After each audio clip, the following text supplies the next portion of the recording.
Holy cow, it must be early January because I'm doing a no ums video on January the 5th, 2024, one day early. I'm doing it on the Friday versus on the Saturday. But I think Saturday might be a kind of a little bit of a busy, discombobulated day because it is a very special day in the Shea household. So let us get on with it. My no ums video this week, I'm starting off with my vocal videos, not vocal videos, with my vocal exercises, continue to do my vocal exercises. I had maybe one day in there I feel like I didn't get to do anything. I think there was one day in there that I didn't get to do anything, but that's okay because all the subsequent days I did do something. I'm not trying to make it like a once a week thing. This isn't like, well, hopefully it's the only time in the month. We shall see. But yes, I did my vocal exercises, which is hooked with my physio exercises, which are probably the actual essential ones, but I like getting my vocal exercises in there. I did a vocal video this week, which was definitely a private one, which is all about my public channel goals and themes.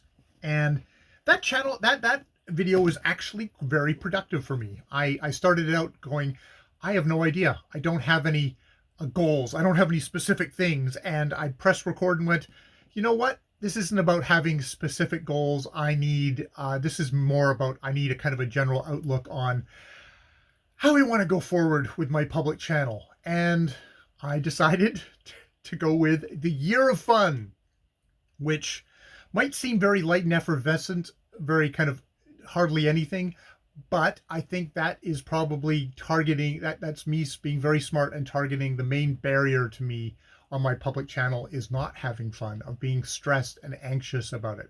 It's like, no, you need to relax, you need to have fun, you need to pick things that like you enjoy doing. So that's what I'm going to do. And it's also maybe a little bit of a way of saying, okay, I actually am going to, probably in a limited way, step back into BookTube and try and participate a little bit in the general BookTube culture. Not a ton, not insane. Because I'm gonna do it for fun. Funsies, and funsies isn't slavishly getting myself signed up for a whole bunch of stuff and not enjoying myself, because a part of my enjoyment is definitely reading what I want to read and doing stuff like that.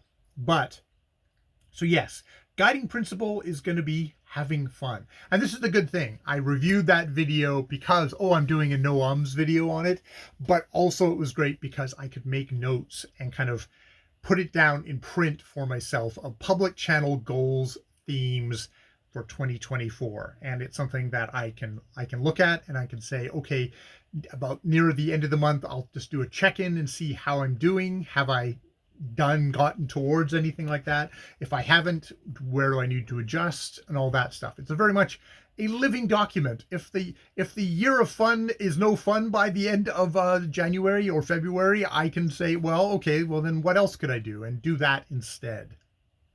So yeah, I'm pretty happy with that. How do I come off in the video itself? I think I come off as somebody who's talking fairly fluently. Not too many ums. There's definitely ums in there, but it's a fellow thinking things through, but doing it in a fairly fluid way. I'm not like blocked off. I someone who is like, oh, I came to a realization there.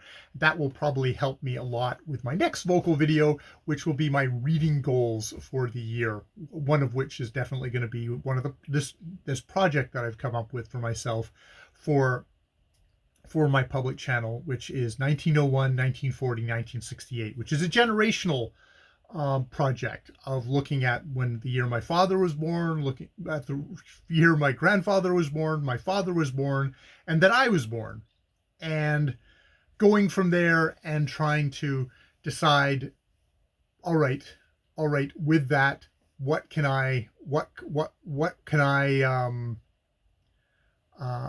glean about the world that my grandfather, that my father, and then that I was born into that particular year. It's pretty arbitrary. I mean, it's not the formative year, I would say, the year you're born. It could be the end of an era, as in 1901, which was definitely with my grandfather.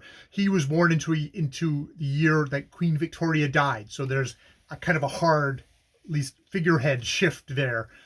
into a different kind of world. He didn't grow up in Victorian England. He grew up in the 20 years past that. So that's also something to think about. Is like 1901 to 1920, 1940 to 1960, 1968 to 1988, or something like that. It's like the formative years of us three dudes. And I am doing dudes. I don't know when my grandmother was. I don't know when my grandmother was born. Um, yeah. It just seems like this is the way to do. This is how I'm doing things. Is it sexist? I don't know. If it was a woman and then she did her grandmother and her mother, would I say that's sexist? I don't think so. But it's also, I guess it's probably a matter of who you. If you have two parents, do you lean one way or the other?